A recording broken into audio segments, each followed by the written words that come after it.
सशक्तिकरण ना केते पैसा देइछन्ति महिला मान सशक्तिकरण करिबारे किछि नाही।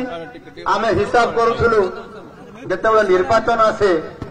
15,000 टका लेखा दियंती निर्वाचन समय रे ये कौन करिया पई वोट देबा पई खाली खाइबा पई वोट देबा पई 15,000 टका 5 वर्ष रे ये वर्ष रे केते हला मास रे केते हला गोटे दिन रे केते हेबो जदि हिसाब करिबा आमको 28 पैसा भाग पड़िबो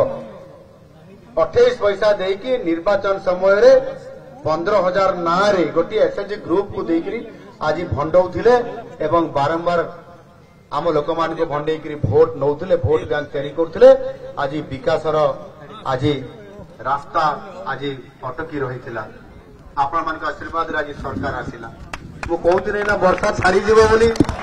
वर्षा आपण मान को प्रतिबंधक करि परिबो नाही एनो एभଳି एक